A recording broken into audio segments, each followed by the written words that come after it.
Hello friend, कैसे हैं आप सब। मैं विवेक रुद्रा आप सभी का स्वागत करता हूं। उम्मीद करता हूं कि आप लोग जग रहे होंगे, क्योंकि ये समय थोड़ा सा सोने का होता है। घरों में अच्छे से खूब बढ़िया से खा पी के आराम से सोते हैं लोग। लेकिन हम बार बार मैं आपसे बोलता हूं कि हम लोग योद्धा हैं। हम जब तक अपनी सफलता सुनिश्चित नहीं कर लेंगे तब तक आराम नहीं करेंगे, और सफलता सुनिश्चित जरूर करेंगे। इस बात का पूरा विश्वास ही नहीं, उम्मीद ही नहीं, पूरी आशा करता हूं मैं। और हम सफल होंगे, इसका पूरा पूरा गवाह इस बात का है कि हम लोग लगातार लगे हुए हैं, और मेहनत करने वाला कभी भी असफल नहीं होता है। एक कहावत सुना है ना आपने कि देर है लेकिन अंधेर नहीं। समय लग सकता है लेकिन सफल होना सुनिश्चित है। ये हम लोग की फेसबुक लाइव सीरीज की तीसरी क्लास है। पहले दो क्लासों में हम लोग डिस्कस कर चुके हैं अपने सिलेबस को लेकर के। पहली क्लास में जब मैं लाइव आया था तो हमने वहाँ आपसे बात किया था स्ट्रेटजी की, जिसमें हमने आपको बोला था कि मैं 10 जून से लेकर के 2 अक्टूबर तक स्टार्ट करूंगा, और 10 जून से 2 अक्टूबर के बीच को ही काउंट किया था मैंने, और कुल 115 दिन आपको बताए थे हमने। उसके हिसाब से मैंने डिसीजन लिया था कि जो फर्स्ट 60 डेज है उसमें हम पढ़ेंगे प्री कम मेंस, और जो लास्ट 55 डेज है हम उसमें पूरा फोकस्ड हो जाएंगे प्री को लेकर के। फिर जो दूसरी हमारी क्लास हुई थी उस क्लास में हमने ये देखा था कि जो फर्स्ट 60 डेज हम प्री कमेंस पढ़ने वाले हैं, उस प्री कमेंस में हम क्या स्ट्रेटजी रखेंगे कि हमारा आर्सेनल भी तैयार हो जाए और जीएस का मेंस भी तैयार हो जाए और प्री भी तैयार हो जाए। तो हमने उसमें देखा था कि कब कैसे चीज़ों को पढ़ना है, कितना समय मेंस को देना है, कितना पीटी को देना है, वो सब डिस्कस कर चुके हैं। और इसकी पूरी सीरीज हम जो है हमारे YouTube channel Vivek Rudra from Lucknow पे हम डाल चुके हैं। वहाँ से आप देख सकते हैं, समझ सकते हैं। आज हम तीसरी क्लास में लाइव होंगे, और यहाँ हम आज डिस्कस करेंगे कि जो लास्ट 55 डेज है, उस लास्ट 55 डेज में हमारी क्या स्ट्रेटजी होनी चाहिए, कौन सी बुकलेट पढ़नी चाहिए, कितना समय पढ़ना चाहिए, और क्या क्या एक्टिविटीज करनी चाहिए जिससे हमारे रिजल्ट में आउटपुट हमारा बेहतर आए, जल्दी आए। इन सारे मुद्दों को लेकर हम बात करेंगे। बस एक छोटा सा आपको मैं सुझाव देना चाहूँगा कि जो मित्र में पहली बार देख रहे हैं या जो मुझे पुराने लेक्चर नहीं सुने मेरा, वो हमारे YouTube channel Vivek Rudra from Lucknow पे जाकर के उसको देख सकते हैं। वहाँ से आप उसको समझ सकते हैं, क्योंकि वहाँ मैंने 2 लेक्चर में जो बताया है उसको अगर आप नहीं समझते हैं तो थोड़ी सी आपको कठिनाई होगी आगे इस क्लास को समझने में। सेकंड क्लास में मैं बता चुका हूँ कि पहले जो 60 डेज है उस फर्स्ट 60 डेज में आपको कौन सी बुक लेके चलनी है, कौन सी बुक पढ़नी है, यहाँ मैं डिस्कस करूंगा सिर्फ और सिर्फ एडवांस बुकों की। तो आप देखेंगे कि जो लास्ट 55 डेज है उसमें हमने कुल कैटेगराइज किया है 55 डेज को पीटी ओरिएंटेड। पूरा पीटी फोकस हमको पढ़ना है, और उसको हमने कई चरणों में बांटा है। जैसे पहला आपका सब्जेक्ट आपको पढ़ना है, दूसरा आपको मॉक टेस्ट देना है, तीसरा आपको करंट पढ़ना है, फिर उसका मॉक टेस्ट देना है। तो कुल 4 सेगमेंट हमने आपके लिए रखे हुए हैं। तो जो लास्ट 55 डेज है उसमें हम आपको सब्जेक्ट वाइज बुक बताते हैं कैसे पढ़ना है। एंशियंट इंडिया आपको लेनी है, हिस्ट्री पढ़नी है। हिस्ट्री में आपके पास 3 है, एंशियंट, मिडेवल और मॉडर्न। हमने फर्स्ट 60 डेज में भी बताया था कि आपको एंशियंट, मिडेवल, मॉडर्न में क्या पढ़ना है। यहाँ हम कोई एक्स्ट्रा बुक नहीं बताएंगे क्योंकि वो सफिशियंट बुकें हैं। एनसीईआरटी जो बुक आपके पास है वो सफिशियंट है, फर्स्ट 60 डेज में आप पढ़ चुके होंगे। यहाँ लास्ट 55 डेज में आप उसका इम्प्लीमेंटेशन करिए, उसको रिवाइज करिए, बार बार रिवाइज करिए। 3 बुक है।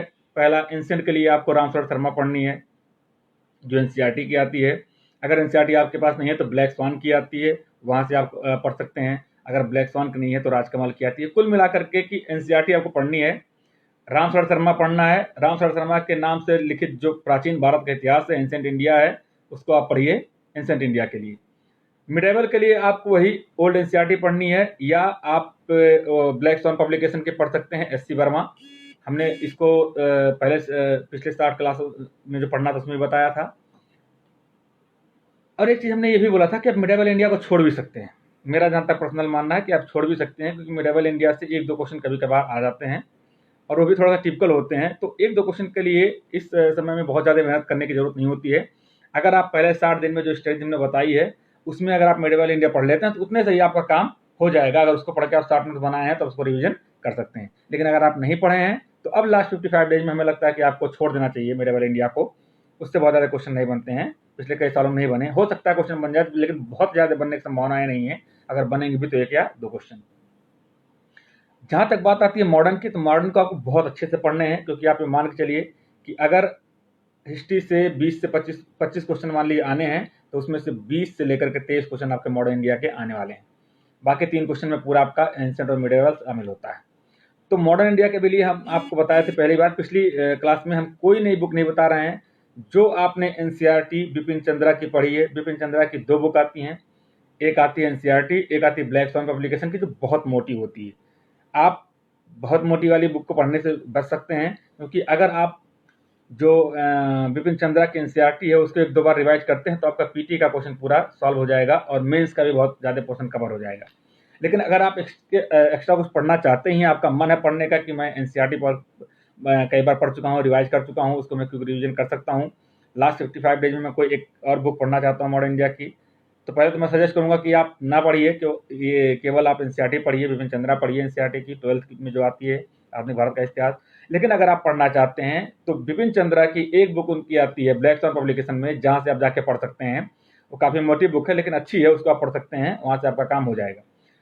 मेरा पर्सनल सुझाव ये है कि कई लोग स्पेक्ट्रम की तरफ मूव करते हैं, स्पेक्ट्रम की तरफ जाना चाहते हैं। मेरा जो पर्सनल सुझाव है ये है कि स्पेक्ट्रम अभी आपको नहीं पढ़ना चाहिए, क्योंकि वो एक गाइड की तरह बुक हमें लगती है। बाकी अपना आपका रिव्यू है, आप उसको देख सकते हैं। मेरी तरफ से हिस्ट्री के लिए केवल 3 बुक, एंशिएंट के लिए रामचंद्र शर्मा, मिडेवल के लिए एस.सी. वर्मा, मॉडर्न के लिए बिपिन चंद्रा, और वो भी ओल्ड एनसीईआरटी। इतना चीज़ आपको बताया। ज्योग्राफी के लिए आपको हमने पिछली क्लास में बताया था, वही बुक यहाँ रिवाइज करनी है। ज्योग्राफी के लिए कोई एक्स्ट्रा बुक नहीं पढ़नी है, बस आपको 3 बुकें पढ़नी है। पहली क्लास 11-12 की ओल्ड एनसीईआरटी है, इसको बहुत अच्छे से पढ़ जाइए। इसको अगर आप अच्छे से पढ़ ले गए तो आपका पूरा का पूरा क्वेश्चन सॉल्व हो जाएगा ज्योग्राफी का, क्योंकि जो ट्रेडिशनल पोर्शन है उस ट्रेडिशनल पोर्शन को लेकर के ये किताब बहुत ही अच्छी है। क्लास 11-12 में कुल 4 बुकें हैं, उन चारों बुकों का नाम हमने पिछली बार बताया था, उसको आप पढ़िए। उसको अच्छे से आप पढ़ेंगे तो आपके ट्रेडिशनल पोर्शन से आने वाले ज्योग्राफी के सारे क्वेश्चन सॉल्व हो जाएंगे। जहाँ तक बात है करंट वाले क्वेश्चन की, तो करंट वाले क्वेश्चन आप जब मैगजीन पढ़ेंगे तो वहाँ से आपको ज्योग्राफी का पोर्शन कवर हो जाएगा। फिर आप आइए मॉडर्न जो इंग्लिश मीडियम के स्टूडेंट हैं, अगर वो पढ़ना चाहते हैं कि हमें एक कोई और एक्स्ट्रा बुक पढ़नी है तो आप जीसी लियोंग पढ़ सकते हैं। तो इस प्रकार ज्योग्राफी के लिए भी मैं तो सजेस्ट करूंगा क्लास 11-12 की ओल्ड एनसीईआरटी या क्लास 11-12 की न्यू एनसीईआरटी, जो भी आपके पास हो वो ज्योग्राफी की आप पढ़िए, जो कुल 4 बुकलेटें होती हैं। और अगर पढ़ना चाहते हैं एक्स्ट्रा तो आप जीसी लियोंग पढ़ सकते हैं। कल्चर के लिए केवल मैं एक बुक सजेस्ट करूंगा। हमने पिछले क्लास में आपको बता चुका हूं, मैं जो पिछली हमारी क्लास हुई थी मैंने बताया था कि फर्स्ट 60 डेज में कल्चर के लिए हमने 11-12 की 2 बुकलेट बताई थी एनसीईआरटी की। यहाँ आपको मैं सजेस्ट करूंगा कि कल्चर के लिए सीसीईआरटी पढ़िए। कल्चरल मिनिस्ट्री की बुक है, जो एथेंटिक है, जो इंग्लिश हिंदी दोनों में पब्लिश होती है, जो बहुत ही अच्छी बुक है। तो आपको सीसीईआरटी पढ़ना चाहिए। सीसीईआरटी अगर आप पढ़ते हैं और पिछले क्लास में अगर 60 दिनों वाले टाइम पीरियड में अगर आपने एनसीईआरटी वाला कल्चर कवर किया है तो कल्चर का यहाँ से पूरा क्वेश्चन आपका सॉल्व हो जाएगा। बाकी जो कल्चर के क्वेश्चन आते हैं वो करंट को रिलेट करते हुए आते हैं, तो वहाँ से आप करंट को पढ़ सकते हैं, देख सकते हैं। दूसरा जो सबसे इंपॉर्टेंट सेगमेंट है इकोनॉमी। इकोनॉमी को लेकर के बहुत ज़्यादा कंफ्यूजन रहता है स्टूडेंट के बीच में कि इकोनॉमी कैसे पढ़ा जाए, क्या किया जाए। तो हमने पहले पिछले लेक्चर में बता चुका हूँ कि जो पिछली 60 क्लास आपको पढ़नी है, पिछले 60 दिन आपको पढ़ने हैं, उसमें इकोनॉमी को क्या लेके पढ़ने हैं, जिसमें हमने मेन बुक बताई थी आपकी टी आर जैन, जो क्लास 11-12 की आती है, माइक्रो एंड मैक्रो इकोनॉमिक्स। इस समय एडवांस के रूप में आपको सबसे पहले फोकस करना है करंट को, इकोनॉमी को लेकर के। आप बजट को फोकस करिए, आप सर्वे को फोकस करिए, आप इंडेक्स को फोकस करिए, आप रिपोर्ट्स को फोकस करिए। पूरा करंट ओरिएंटेड रहेगा इकोनॉमिक्स आपका। ट्रेडिशनल पोर्शन के लिए आप 60 दिनों में मेहनत किए हैं, उससे आपका काम हो जाएगा। इसके अलावा अगर आप कोई और पढ़ना चाहते हैं तो आप रमेश सिंह या कुमार सर्वेश, इन दोनों में से कोई भी एक बुक पढ़ सकते हैं। दोनों बुक बहुत अच्छी है, लेकिन जहाँ तक रमेश सिंह की बात है, रमेश सिंह बहुत एडवांस बुक है, तो मीन्स जब तक आपका बेसिक क्लियर नहीं है वो बुक थोड़ा सा समझने में आपको कठिनाई हो सकती है। तो मैं ये सजेस्ट करूंगा कि इकोनॉमी को लेकर के आप करंट ओरिएंटेड रहिए, जो हमने 60 दिन में बताया टी आर जैन उनको पढ़िए, और अगर आपके पास पढ़ने का समय है, स्रोत अवेलेबल है, तो आप उसको कुमार सर्वेश या रमेश सिंह को पढ़ सकते हैं। इसके बाद इन्वायरमेंट के लिए भी मैंने पिछले क्लास में बता चुका हूँ आपके कि इन्वायरमेंट को लेकर के कैसे कहाँ से पढ़ना है। मैं बताया था कि एनसीईआरटी का कंपाइलेशन है, बिखरी हुई एनसीईआरटी के रूप में। इन्वायरमेंट क्लास 7 में है, क्लास 9 के ज्योग्राफी में है, और बायो के बुकलेट में, वो मैं पिछले क्लास में बता चुका हूँ। यहाँ एनवायरमेंट में अगर आपको एडवांस रूप से पढ़ना है तो 2 चीज़ों पर फोकस करना होगा। पहला, पूरा करंट ओरिएंटेशन यहाँ भी आता है, इन्वायरमेंट के जितने भी सेगमेंट आएंगे, जितने भी क्वेश्चन आएंगे वो करंट से रिलेट करते हैं। दूसरा है, एक बहुत ही बेहतरीन बुक है, बहुत ही बेहतरीन, मैं पर्सनली उसका अध्ययन करता हूँ और मुझे वो बहुत अच्छी बुक लगी, उसका आउटपुट भी बहुत अच्छा है। और सबसे बड़ी बात है कि वो जो बुकलेट है, वो जो बुक है, जो मैं अभी आपको बताऊंगा जो नाम, वो आपकी लैंग्वेज में, आपकी भाषा में, आपके डेली रूटीन में रहते हुए आपको एनवायरनमेंट सिखाती है, आपके एक छोटे छोटे कॉन्सेप्ट को बहुत ही अच्छे तरीके से समझाती है। और उस बुक का नाम है आर राजगोपालन।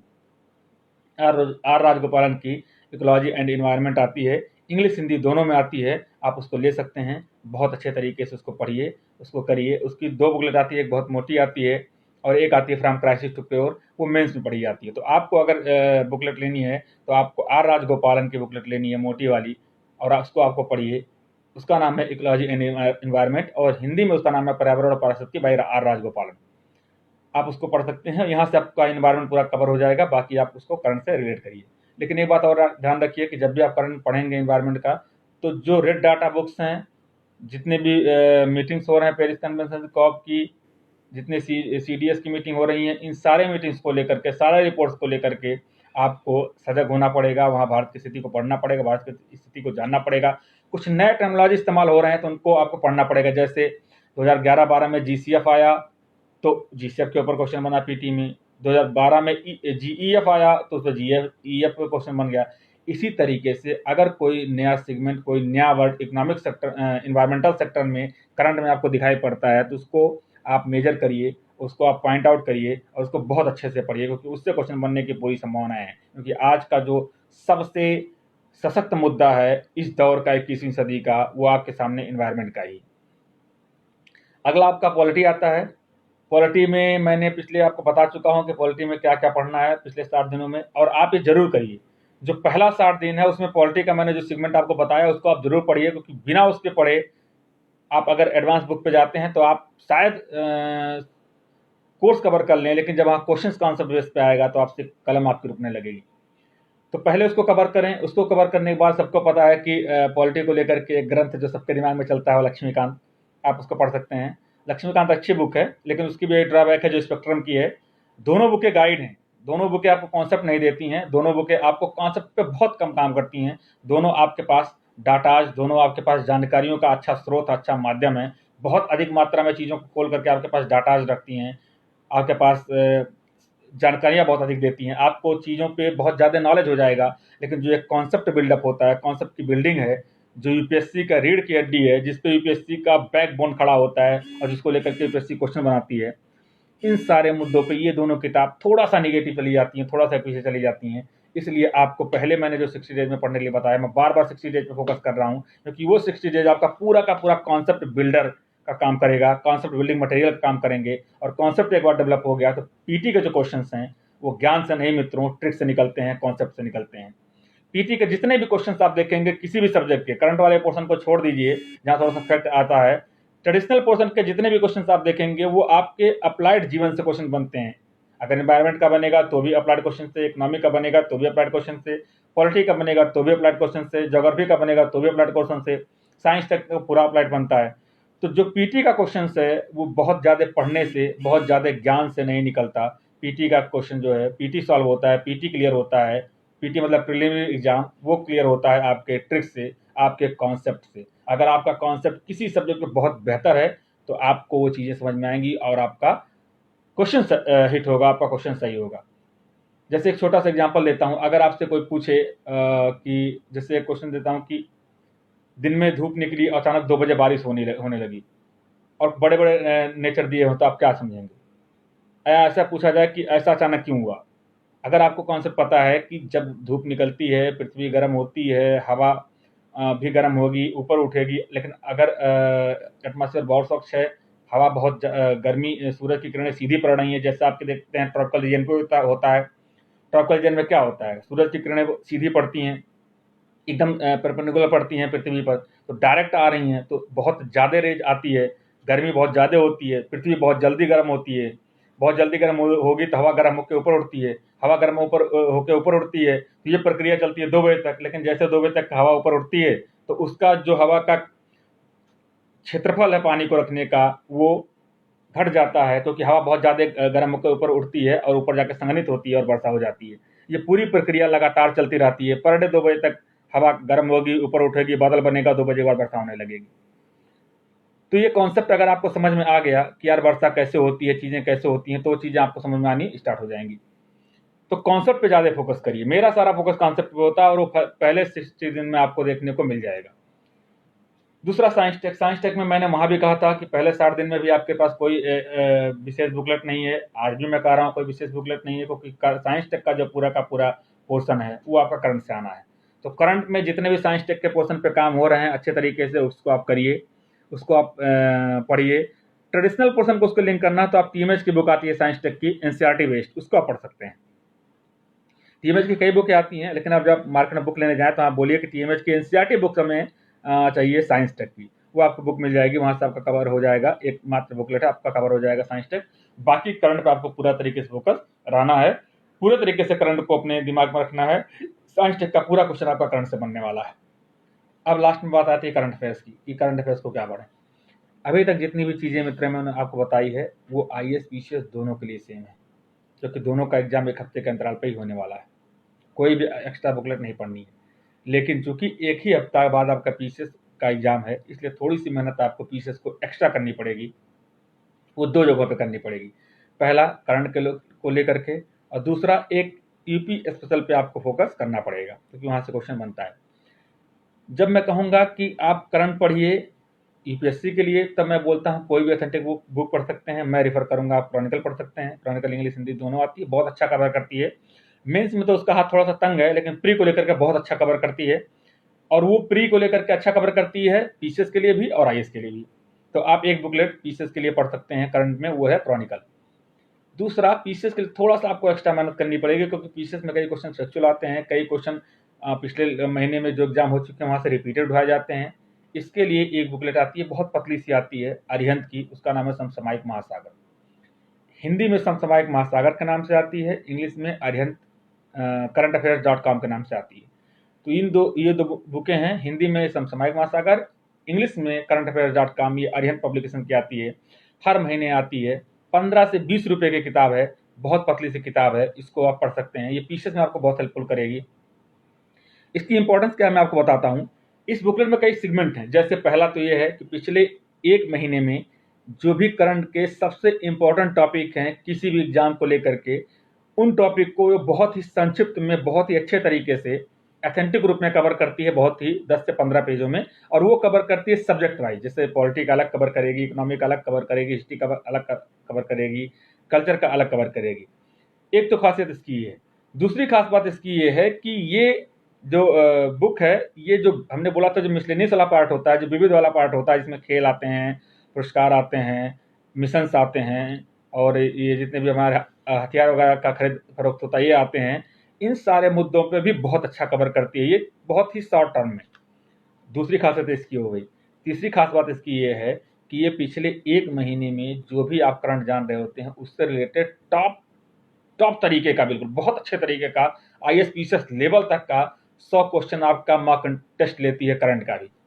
तो 100 क्वेश्चन मॉक टेस्ट लेती है करंट का। अगर आप सोचिए, मैं आपसे कह रहा हूँ कि अक्टूबर से लेकर के और पिछले अक्टूबर से लेकर के अभी तक आप समसामयिक महासागर कवर कर लीजिए, तो पिछले अक्टूबर से अभी तक लगभग 11 महीने हो रहे हैं।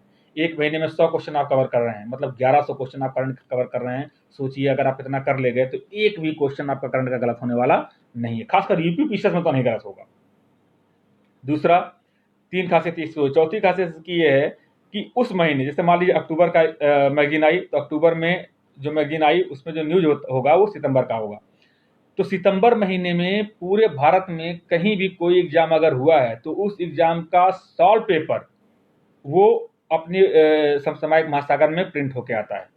तो उससे क्या होगा कि आपको लेटेस्ट महीने में जो एग्जाम हुए हैं उन एग्जामों का क्वेश्चन पेपर भी आपको मिल जाएगा, उसको आप सॉल्व कर सकते हैं, उससे आप अपना मूल्यांकन कर सकते हैं। और उसके तहत ये देख सकते हैं कि अगर किसी एग्जाम में क्वेश्चन आए हैं तो ट्रेंड क्या चल रहा है क्वेश्चन का, हर सब्जेक्ट को लेकर के। हिस्ट्री को लेकर के क्या ट्रेंड हो रहा है, साइंस टेक को लेकर क्या ट्रेंड चल रहे हैं, तो ट्रेंड क्या रहे हैं क्वेश्चन के नेचर को लेकर के, उसको भी आप वहाँ देख सकते हैं। और पांचवी जो सबसे अंतिम और खास महत्वपूर्ण बात है इसकी, कि जो भी अपकमिंग एग्जाम होते हैं उस अपकमिंग एग्जाम को लेकर के ये बुकलेट मॉक टेस्ट पेपर भी देती है आपको, और सोल्यूशन एक्सप्लेनेशन के साथ। तो मेरा मानना ये है कि आप क्रॉनिकल के साथ साथ, बहुत पतली सी बुक है, मेरे बताने में ये आपको करेक्टरिस्टिक्स की ज़्यादा लग रही है, लेकिन आप पढ़ेंगे तो बहुत अच्छा लगेगा आपको। आप इस बुकलेट को पढ़िए, आपको आईएएस में भी हेल्प करेगी, क्रॉनिकल के साथ अगर आप इसको आधे घंटे भी समय दे देते हैं तो ये बुकलेट 10 दिन में कवर हो जाएगी। तो इससे आपको बहुत फायदा होगा। तो आप करंट के लिए आईएएस में और पीसीएस के लिए क्रॉनिकल तो पढ़िए, लेकिन पीसीएस स्पेशल के लिए आप जो है पीसीएस एग्जाम के लिए आप इसको समसामयिक महासागर को जो अरिहंत की आती है, इंग्लिश में currentaffairs.com के नाम से आती है, आपको इसको पढ़ना चाहिए। दूसरा जो सेगमेंट है वो पीसीएस के लिए है यूपी स्पेशल। आप यूपी स्पेशल की कोई भी बुक ले सकते हैं, खासकर घटना चक्र की आती है वो आप लेके पढ़ सकते हैं यूपी स्पेशल। और नहीं तो जैसे ही आपका भारत 2020 आता है जो प्रकाशन विभाग निकालता है, उसी तरह प्रकाशन विभाग की बुक आती है उत्तर प्रदेश के नाम से। तो जैसे इंडिया निकलता है इंडिया ईयर बुक, वैसे ही उत्तर प्रदेश ईयर बुक निकलता है। वो अगर आपको मिलता है तो उसको लेकर भी आप पढ़ सकते हैं, वहाँ से भी आपका उत्तर प्रदेश पूरा कवर हो जाएगा। नहीं मिलता है तो आप घटना चक्र से अपना यूपी स्पेशल पढ़ सकते हैं। तो इस तरह हमने देखा मित्रों, आज की जो मेरा बेसिक कॉन्सेप्ट था बताने का वो ये था कि एडवांस में आप कौन सी बुक पढ़िए, कैसे पढ़िए, वो हमने आपको बता दिया। तो एडवांस के लिए आपके पास जो लास्ट 55 डेज होंगे, उस लास्ट 55 डेज में आपको पूरी तरीके से पीटी ओरिएंटेड हो जाना है, पीटी फोकस्ड हो जाना है।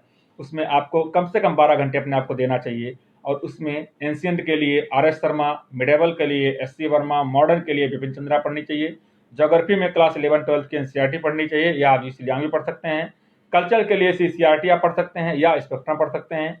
इकोनॉमी के लिए आप रमेश सिंह या आप पढ़ सकते हैं कुमार सर्वेश। इसके साथ ही आपको करंट को पूरा फोकस होना चाहिए। इन्वायरमेंट को लेकर के आप राजगोपालन को पढ़ लीजिए। पॉलिटी को लेकर के आप लक्ष्मीकांत को पढ़ लीजिए। साइंस टेक के लिए आप टीएमएच को पढ़िए ट्रेडिशनल पोर्शन के लिए। बाकी पूरा करंट को आपको ध्यान रखना होगा। करंट अफेयर्स के लिए आपको वेरिएशन रखना होगा।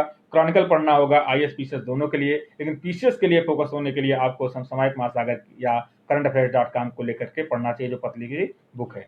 इसके अलावा यूपी स्पेशल को लेकर के भी आप घटना चक्र की या यूपी ईयर बुक जो आती है उसको आप पढ़ के अपना काम चला सकते हैं। तो इस तरह मित्रों हमने देखा कि फेसबुक के माध्यम से हम आपसे जुड़े और हमने फेसबुक की 3 क्लासों में आपको आकर के पूरा हमने आपको स्ट्रेटजी बता दिया। पहले 60 दिन में क्या पढ़ना वो बता दिया, नेक्स्ट 55 डेज में क्या पढ़ना वो बता दिया। तो ये सारे प्रक्रियाओं को अगर आप फॉलो करते हैं तो निस्संदेह मेरा पूरा विश्वास है कि आप अपने एम को जरूर प्राप्त कर सकेंगे। प्री आपका बहुत अच्छे से क्वालिफाई होगा, मेंस भी आपका यहाँ लगे हाथ मैक्सिमम कवर हो जाएगा। बस एक चीज़ ध्यान रखिए कि माइनस मार्किंग है। माइनस मार्किंग का मतलब यह है कि जनरल कैंडिडेट को 105 से 110 नंबर लाने होते हैं पास होने के लिए। पीटी 105 से 110 नंबर का मतलब हो गया कि 55 से 57, मतलब 55 to 57 क्वेश्चन, यानी कि मैं एवरेज ले लूँ 60 क्वेश्चन। हमें आपको 60 क्वेश्चन सही करने हैं। 60 क्वेश्चन सही करने, जब हम कह रहे हैं आपसे 60 क्वेश्चन सही करने हैं, इसका मतलब कि हमें सब नहीं पढ़ना है, कुछ तो छोड़ना है। तो उसको छोड़ने में हम मिडेबल इंडिया को छोड़ सकते हैं, ठीक है ना। हमने साइंस टेक में भी बोला था कि आप फिजिक्स को छोड़ दीजिए, केमिस्ट्री को छोड़ दीजिए, बायो वाला पोर्शन छोड़ दीजिए। केवल आप पढ़िए बायो में पढ़िए, जो हेल्थ सेक्टर है, जो ह्यूमन बायो है, उस सेगमेंट को आप पढ़िए। ये हमने आपको चीज़ें वहाँ बताई थी। तो हमें 60 क्वेश्चन को लीड करना है, उसको ध्यान में रखना है और अच्छे से पढ़ना है। माइनस मार्किंग ध्यान में है, इसलिए हमें आंसर तभी टिक करना है जब हम उस पर पूरा अथेंटिक सही हों। क्योंकि आप जानिए कि अगर एक क्वेश्चन गलत होता है तो कहने में बहुत आसान लगता है कि एक क्वेश्चन गलत हुआ तो 33% नंबर चला जाएगा। लेकिन अगर आपके 3 क्वेश्चन गलत हो गए तो एक सही क्वेश्चन कट जाएगा, मतलब 2 नंबर आपके चले जाएंगे। और यूपीएससी के प्री एग्जाम को निकालने में पॉइंट में भी डिफरेंस होता है तो हम बाहर हो जाते हैं। तो जब माइनस मार्किंग है तो एकदम कॉन्सेप्ट, माइनस मार्किंग जैसे ही आती है तो हमें समझ लेना चाहिए कि हमारा कॉन्सेप्ट यहाँ काम करेगा। कॉन्सेप्ट पहले, फैक्ट बाद में। कॉन्सेप्ट पहले, फैक्ट बाद में। तो आप इसको काम करिए, अच्छे से पढ़िए। और इनको पढ़ने के लिए क्या करना है आपको, हमने बताया कि अब आपको 12 घंटे देने होंगे। इस 12 घंटे में 4 घंटे आपको सब्जेक्ट के देने होंगे, 4 घंटे आपको मॉक टेस्ट के देने होंगे, 3 घंटे आपको करंट अफेयर्स के देने होंगे और 1 घंटे आपको देने होंगे सीसैट को। तो 4 घंटे जो आप देंगे सब्जेक्ट को, लास्ट 55 डेज की बात कर रहा हूँ, 4 घंटे जो सब्जेक्ट को देंगे उसमें पहले 3 घंटे आप पढ़िए, लास्ट के 1 घंटे आप रिवीजन करिए। मॉक टेस्ट जो आप देंगे उसमें पहले 2 घंटे आप मॉक टेस्ट दीजिए, नेक्स्ट 2 घंटे में आप एक्सप्लेनेशन पढ़िए। लेकिन हमने पहले बताया था कि पहले 60 दिन में जो आप मॉक टेस्ट देंगे और अब जो मॉक टेस्ट देंगे, दोनों में डिफरेंस करना होगा। दोनों में डिफरेंस ये होगा कि पहले मॉक टेस्ट में आप एक्सप्लेनेशन पढ़ करके आप आगे बढ़ जाते थे, लेकिन इस मॉक टेस्ट में आपको एक्सप्लेनेशन जब आप पढ़ेंगे, जहाँ भी आपको लगे कि यहाँ मैं थोड़ा सा कमज़ोर हो रहा हूँ, वहाँ आप तुरंत उस सब्जेक्ट का बुकलेट खोल करके उस सेगमेंट को पढ़ करके उसको अच्छे से वहाँ नोट डाउन कर दीजिए, ताकि वो चीज़ आपकी कंक्रीट रूप से तैयार हो जाए। और जो क्वेश्चन आपको गलत हुए हैं उन क्वेश्चन का एक्सप्लेनेशन भले पढ़ लीजिए, लेकिन उस क्वेश्चन को 2 मिनट बाद फिर से करिए और फिर से वहाँ अपने कलम से बुक से पढ़ करके अपना एक्सप्लेनेशन लिख दीजिए। जब आप लिखेंगे तो वो चीज़ उतर के आ जाएगी आपके दिमाग से, तो आपको वो चीज़ें कवर हो जाएंगी। तो तीसरा हमने बोला था करंट को भी 3 घंटा आपको देना है। करंट को 3 घंटा कैसे देना है? 2 घंटा आप करंट को दीजिए पढ़ने में, 1 घंटा आप रिवीजन करने को दीजिए और 1 घंटा सीसेट आपको लगातार मित्रों पढ़ना होगा। मैंने बताया था कि सीसेट बहुत इंपॉर्टेंट है। अगर आप सीसेट नहीं क्वालिफाई करते हैं तो आप प्री क्वालिफाई नहीं करेंगे, चाहे जीएस में आपका पूरा आउट ऑफ 200 में 199 आ जाए। तो आपको सीसेट क्वालिफाई करना होगा। अगला जो हमारी फेसबुक लाइव हम आपसे आएंगे, फेसबुक लाइव की जो चौथी हमारी सीरीज होगी उसमें हम आपसे सीसेट पे पूरा बात करेंगे कि सीसेट का टर्मिनोलॉजी क्या है, सीसेट के लिए कौन कौन से टॉपिक पढ़ने हैं, सीसेट का सिलेबस क्या है, सीसेट के लिए कितने समय देने चाहिए, सीसेट के लिए स्ट्रेटजी क्या हो, सीसेट के लिए स्रोत क्या होंगे, सीसेट के लिए जो है मीडियम क्या होगा, सारी चीज़ हम वहाँ आके डिस्कस करेंगे। अभी आप जीएस पे फोकस करिए। जीएस को लेकर के मैंने पूरी स्ट्रेटजी पूरी डिस्कस कर दी है। इसमें कहीं कोई कन्फ्यूजन हो तो आप हमसे जुड़ सकते हैं, हमें व्हाट्सअप कर सकते हैं। हमारा व्हाट्सअप नंबर है 7827188599। तो 7827188599 पे आप हमसे जुड़ करके हमें व्हाट्सएप कर सकते हैं, हमसे क्वेश्चन आवर कर सकते हैं, अपना आंसर राइटिंग चेक करा सकते हैं। दूसरे, आप पीडीएफ प्राप्त करने के लिए, किसी भी सब्जेक्ट के पीडीएफ प्राप्त करने को लेकर के, किसी भी मटेरियल को प्राप्त करने को लेकर के, या जो मैं आज आपसे डिस्कस कर रहा हूँ इसकी पीडीएफ प्राप्त करने को लेकर के आप हमारी टेलीग्राम आईडी से हमसे जुड़ सकते हैं। हमारी टेलीग्राम आईडी है भूमि IAS। भूमि IAS हमारी टेलीग्राम आईडी पे आकर के आप हमसे जुड़ सकते हैं। तीसरा, जितने भी पिछले हमारे लेक्चर्स हुए हैं, चाहे फेसबुक की सीरीज की हो, चाहे जो मैंने आत्मनिर्भर भारत की हमारी 6 सीरीज हुई है उसको लेकर के, या जो मॉनेटरी पॉलिसी पे मैंने क्लास ली है उसको लेकर के, अगर आप वहाँ से पढ़ना चाहते हैं तो आप जा करके, जो कि निःशुल्क पूरी सेवा है, कहीं कोई आपसे शुल्क नहीं लिया जा रहा है, आप जा करके हमारे YouTube channel Vivek Rudra from Lucknow पे आप वहाँ ज्वाइन कर सकते हैं। तो विवेक रुद्रा फ्रॉम लखनऊ हमारा यूट्यूब चैनल है, उस पर ज्वाइन करके आप पूरी चीज़ों को समझ सकते हैं। पिछले लेक्चर को देख सकते हैं कि हमने पहले 60 दिन के लिए क्या स्ट्रेटजी बनाई थी, 115 दिन में क्या क्या हमने बात की थी, उन सारे मुद्दों को देख सकते हैं। बाकी मित्रों, पढ़ते रहिए, लगे रहिए। समय है, कट जाएगा, लेकिन ये है कि जो समय बीत जाएगा वो दोबारा वापस नहीं आएगा। तो हमें समय काटना नहीं है, हमें समय का सदुपयोग करना है। तो ये कह देना कि समय कट जाएगा गलत होगा। समय का सदुपयोग करना है। अब एक एक दिन हमारा गिन के खत्म हो रहा है। जब तक हमें ये पता नहीं था कि यूपीएससी एग्जाम कब लेगी, तब तक हमारे लिए अनिश्चितता का दौर था। हम कुछ भी पढ़ते थे, आराम भी करते थे, या हाइपर होते थे, कोई भी चीज़ करते थे। लेकिन जब हमें ये पता है कि 4 अक्टूबर को हमें एग्जाम देना है, हमारे भविष्य का निर्धारण 4 अक्टूबर को होना है, तो अपने भविष्य के लिए हमें सजग हो जाना है, अपनी पूरी ताकत झोंक देनी है। इन 3 से 4 महीनों के लिए हमारे लिए एक ही उपाय है, जो गांधी जी के शब्दों में करो या मरो। करो या मरो का मतलब यह है कि या तो हम बहुत अच्छे तरीके से पढ़ के पास होंगे, और या तो हम बहुत अच्छे तरीके से पढ़ के ही पास होंगे। दोनों बातें हैं। मतलब आपको पढ़ के पास होना है, आप 72 तरीके से पढ़ रहे हैं, बहुत अच्छे तरीके से पढ़ रहे हैं, ज़बरदस्त तरीके से मेहनत करिए। कहीं भी, किसी भी फील्ड में, किसी भी सेगमेंट में, किसी भी पॉइंट पे अगर आपको विवेक रुद्रा का हेल्प चाहिए तो आप हमसे जुड़ सकते हैं। हमने बार बार बता दिया है, कहीं कोई संकोच मत करिए। आप सफल होंगे, बिल्कुल सफल होंगे। पढ़ते रहिए। मिलते हैं अगले क्लास में, तब तक के लिए नमस्कार।